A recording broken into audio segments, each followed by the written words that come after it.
وَخْفِضْ لَهُمَا جَنَاحَ الذُّلِّ مِنَ الرَّحْمَةِ وَقُلْ رَبِّ ارْحَمْهُمَا كَمَا رَبَّيَانِي صَغِيرًا۔ ہاں، ماں باپ کے لیے اپنے پر پھیلا دو، پر بچھا دو۔ کیوں بھائی؟ انسان کے پر ہوتے ہیں یا بازو ہوتے ہیں؟ کیوں جی؟ بولو بھائی۔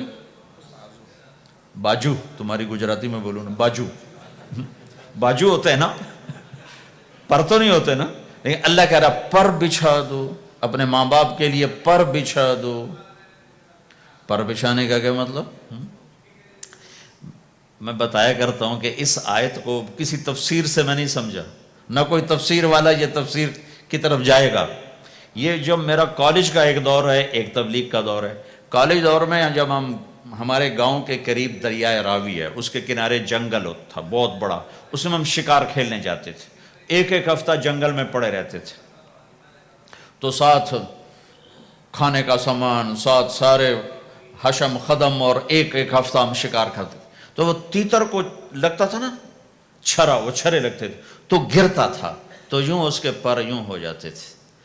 میرے آنکھوں کے سامنے وہ تیتر نظر آ رہے ہیں، وہ یوں ایسے کرتے تھے اور یوں گردن ٹیڑھی ہوتی تھی، اور اس کا مطلب یہ ہوتا تھا کہ اب میں تیرے بس میں ہوں، ذبح کر یا چھوڑ دے، میرا بس ختم ہو چکا۔ تو آئے ہائے ہائے، قربان جاؤں قرآن کی خوبصورتی پر۔ میرا رب کہتا ہے اپنے پروں کو بچھا دے ماں باپ کے آگے، جیسے زخمی پرندہ تیرے آگے بچھ جاتا ہے کہ ذبح کر دو صاحب، بھون کے کھا یا کباب بنا کے کھا، اب تیرے حوالے ہوں، ایسے ہی ماں باپ کے آگے یوں ہو جا۔ کیا خوبصورت تعبیر کی ہے۔ لا تقل لہما اف، اون بھی نہ کر۔ آپ نے فرمایا کاش میرے والدین ہوتے، تمنا کی۔ 2 مہینے کے تھے ماں کے پیٹ میں تو باپ کا انتقال ہو گیا، یا اور نہیں تو میری ماں تو ہوتی، میری ماں تو ہوتی۔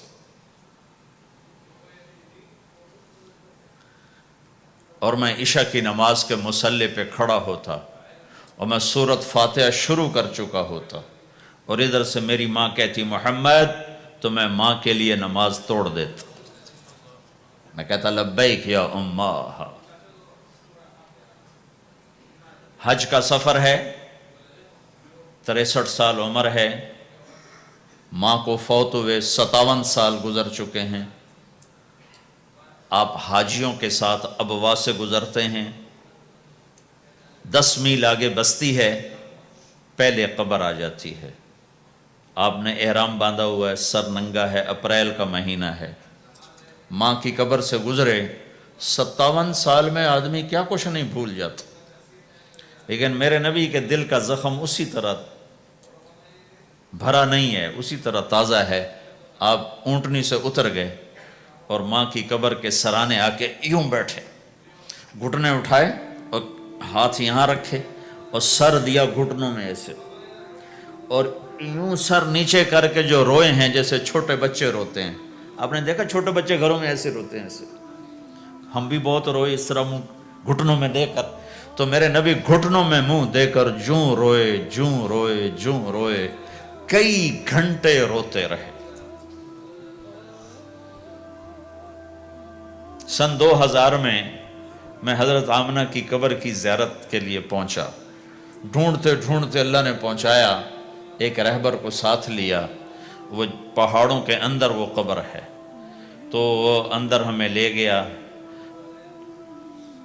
راستہ کوئی نہیں تھا، جس کو پتہ ہو وہ پہنچا سکتا ہے، ویسے کو نہیں جا سکتا۔ کالے پہاڑ، چھوٹے چھوٹے، کانٹے دار جھاڑیاں،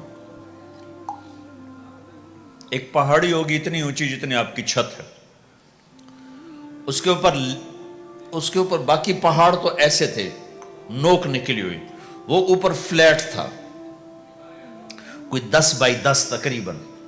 وہاں میرے نبی کی ماں آرام کر رہی تھی، تو میں نے چاروں طرف دیکھا تو 2000 یعنی صرف 12 سال پہلے جنگل، ویرانہ، وحشت، 1400 سال پہلے یہاں کیا ہوگا؟ میں اللہ کی بے نیازی سے کانپ رہا تھا کہ میرے رب جس کی خاطر تو نے کائنات بنائی، یہاں اس جنگل میں اس پہ اتنا امتحان ڈالا، وہ بھی 6 سال کی عمر میں، باپ دیکھا نہیں، بہن کوئی نہیں، بھائی کوئی نہیں، خالہ کوئی نہیں، کوئی ساتھی کوئی نہیں۔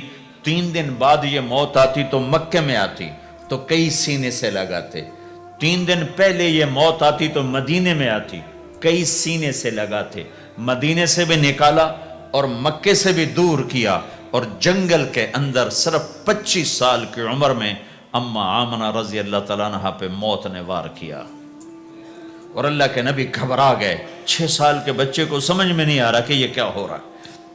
حضرت آمنہ بول نہیں پا رہے، مجھے لگتا ہے غالباً ہارٹ اٹیک ہوا ہوگا۔ 3 افراد، والدہ، خادمہ ام ایمن اور میرے نبی، اور حضرت آمنہ یوں تڑپ رہی تھی، ایسے پہلو بدل رہی تھی، تڑپ رہی تھی، اور آپ سہمے ہوئے بیٹھے تھے اور سمجھ میں نہیں آ رہا تھا ہوا کیا ہے۔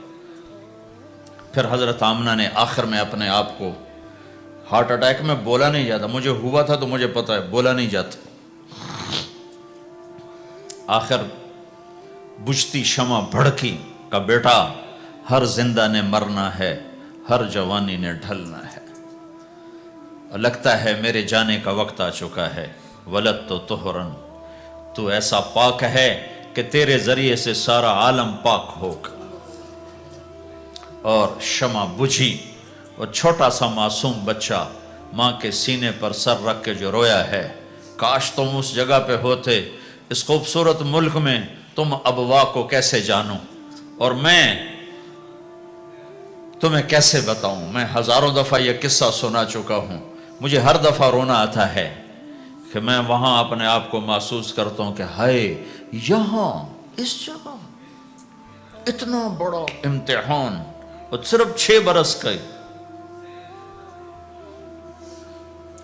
کون وہاں قبر بنانے آیا؟ کوئی گزرے ہوں گے، ویسے تو کسی کے بس میں نہیں وہاں قبر بنانا۔ جب پہاڑ سے نیچے اترے تو ہمارے نبی پھر بھاگے۔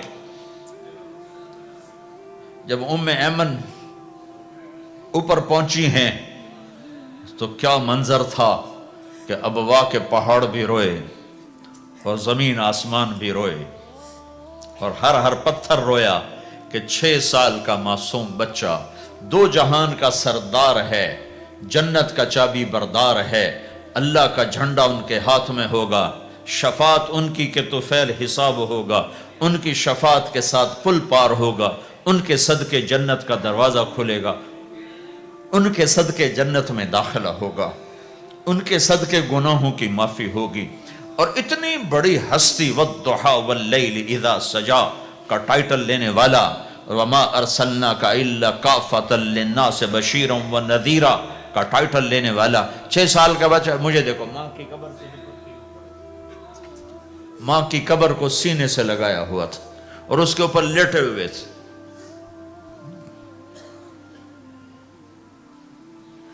جب حضرت ام ایمن پہنچی ہیں تو اللہ کے نبی کیا کہہ رہے تھے؟ اے میری ماں، تمہیں تو پتا ہے نا تیرے سوا میرا کوئی نہیں تھا، تو مجھے چھوڑ کے کہاں چلی گئی؟ تیرے بغیر کہاں جاؤں گا؟ میرا کون ہے اب تیرے سوا؟ ام ایمن نے اٹھایا کہ مجھے چھوڑ دو، میں کہیں نہیں جاؤں گا، میں اپنی ماں کے سوا کہیں نہیں جاؤں گا۔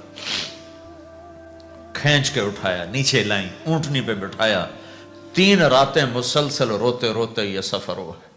ہائے ہائے، کوئی آنسوں کو، آگے کوئی خالہ نہیں بیٹھی، باپ بھی نہیں بیٹھا ہوا، بھائی بھی کوئی نہیں، بہن بھی کوئی نہیں ہے، کوئی نہیں جس کے گود میں سر رکھ کے اب یہ بچہ سوئے گا۔ تنہائیوں کے ساتھ اب بسیرا ہے۔ تو میرے نبی کا کھانا پینا چھوٹ گیا، کچھ نہیں کھاتے تھے، سارا دن زمزم کے پانی کے چند گھونٹ پیتے تھے اور تنہا بیٹھے رہتے تھے۔ تو اس پر آپ نے یہ کہا، کاش میری ماں ہوتی تو میں ایسی خدمت کرتا کہ اس کے پیچھے نماز بھی توڑ دیتا۔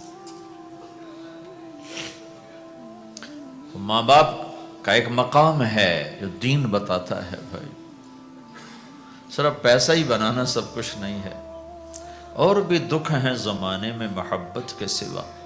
راحتیں اور بھی ہیں وصل کی راحت کے سوا.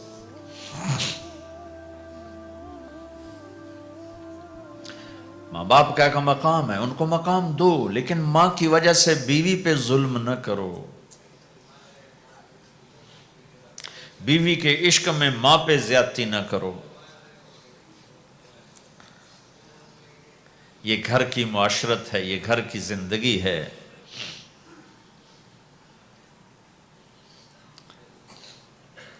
حضرت نعمان بن حارثہ بن نعمان دو صحابہ کے بارے میں آتا ہے کہ جیسی انہوں نے ماں کی خدمت کی اور کسی نے نہیں کی.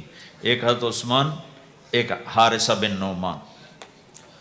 حارثہ بن نعمان کے بارے میں تو آپ نے کہا میں جنت میں گیا تو میں نے قرآن کی تلاوت سنی. تو میں نے کہا یہ کون تلاوت کر رہا ہے؟ کہا جی حارثہ. کہا حارثہ تو مدینے بیٹھا ہے، یہاں تلاوت کیسے؟ تمہیں سنانے کے لیے کتنا بڑا سپیکر لگا ہوا ہے، اس ساتویں آسمان پر جنت ہے. تو کہا فرشتوں نے کہ جی ماں کی ایسی خدمت کی ہے، جب قرآن پڑھتے ہیں اللہ ساری جنت کو سناتا ہے.